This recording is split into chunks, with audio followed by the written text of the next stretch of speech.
Alice, and welcome to the channel. If you're new, thank you for coming by. If you could do me a favor and hit that subscribe, the like button. You can even share me out if you want. That's cool too. But definitely subscribe. I'm on my lunch break, getting a little 30-minute walk on. I try to walk a mile a day on my lunch break. But yeah, so I said that I would be talking about mental health awareness for the month of May, since that's the awareness month. And today I want to talk about stress. Stress, right? Stress has been called the silent killer, and it leads to heart disease, high blood pressure, and tons of other illnesses that it affects the body with. Okay, and so what causes stress? That's broad, right? It's a lot of things that cause stress. But I have a few of the top things or top reasons that we do stress. You can feel stressed because of some type of big event or situation or change that takes place in your life. You can get stressed out because you allow small things to build up and it becomes overwhelming. You can feel under pressure. You can be worried about something. You can be stressed out because you don't have control over outcomes of situations. I know we all been there, right? You can be overwhelmed with responsibilities.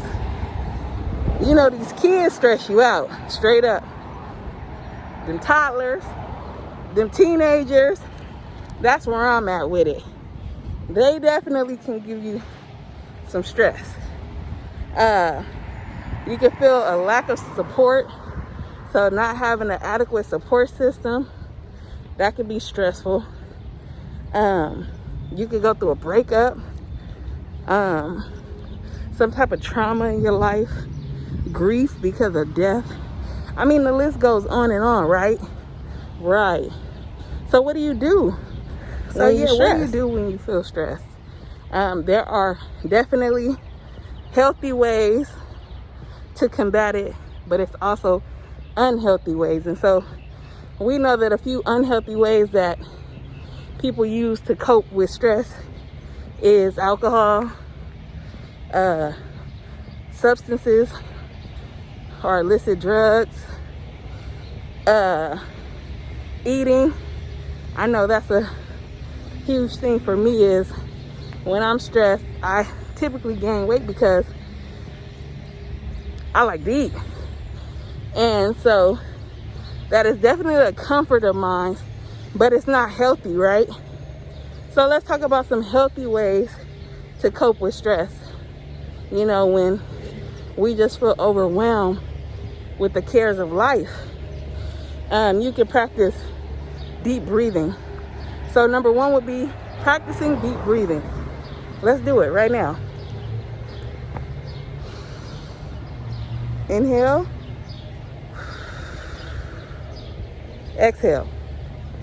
That's deep breathing. You do a few of those when you feel stressed or overwhelmed. Close your eyes, think of something good, and breathe. Release all of those things that you are holding in. That's one. Number two is guided meditation and yoga. I've done yoga before, but that's not something I choose to go to.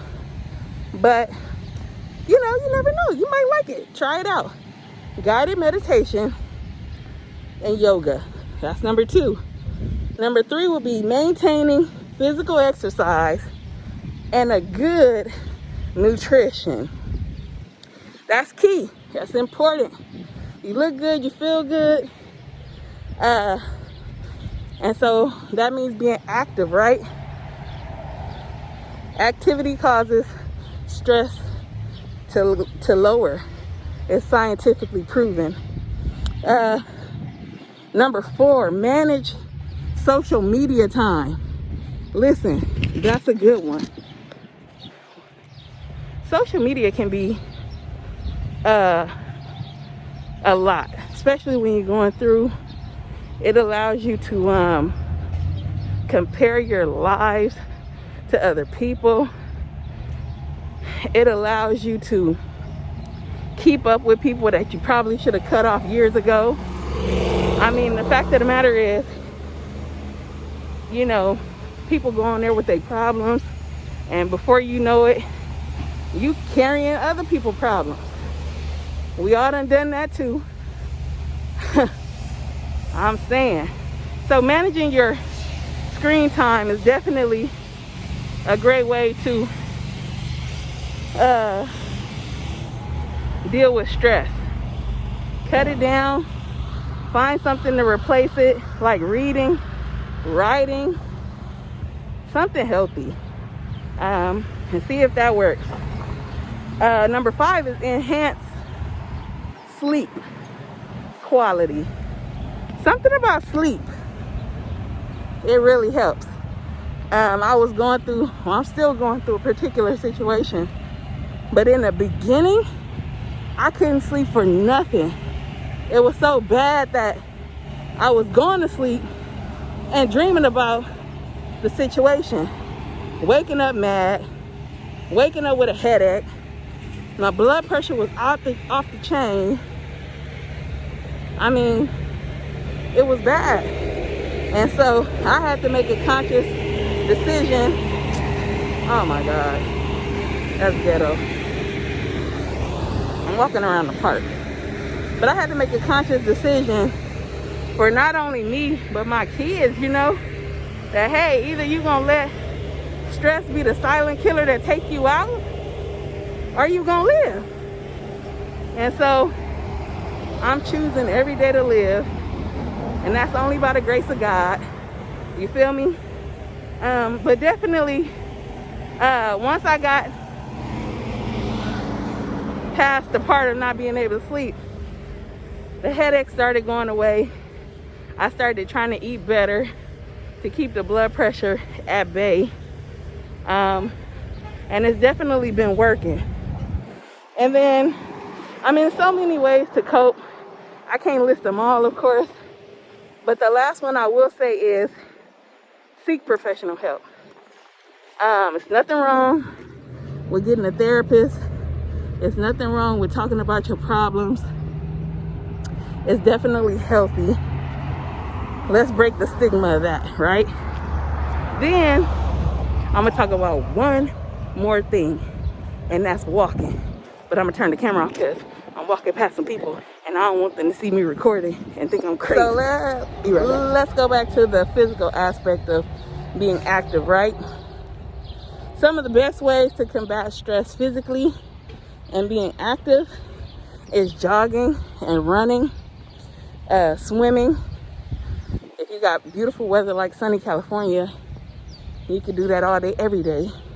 Cycling. I got a bike, I need some air in it, but dancing, that's a way to relieve some stress. Boxing, man, I see that being a stress reliever. And then HIIT workout. If you don't know what that is, I'll put it on the screen to give a general overview of what that is.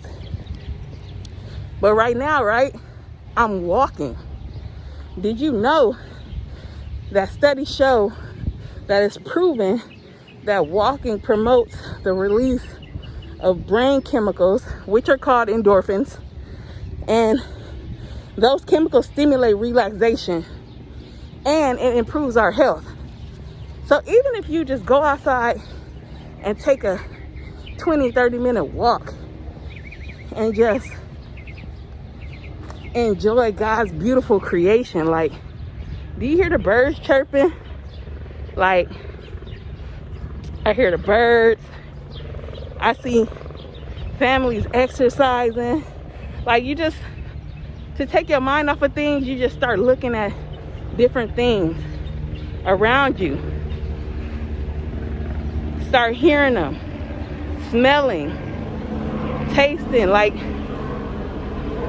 feeling all what's going on around you and being present in that moment, you know. Definitely worth trying. So I hope you guys enjoyed this short little video. I'm almost at my mile. By the time I get back to my job, I should be at that mile. I only got 13 minutes to get back, so let me start getting there quick. Oh, real quick, I want y'all to see the Compton Court building. You see it right there? I'm in Compton, y'all. But yeah, that's the Compton Court building right there. Right there. Yep. Welcome to Compton. And just like that, I hit them now with a couple of minutes left. I usually change my shoes, but these shoes are padded. They have this special padding on the inside that's amazing for feet. I don't even know what it's about, but it's amazing. So thanks for watching. And just like that, I'm back in the office. I'm getting dark. And I don't really know what comes next. I'm just doing my best, even though I'm so stressed out. Everything just feels like a test that I fail, so depressed when I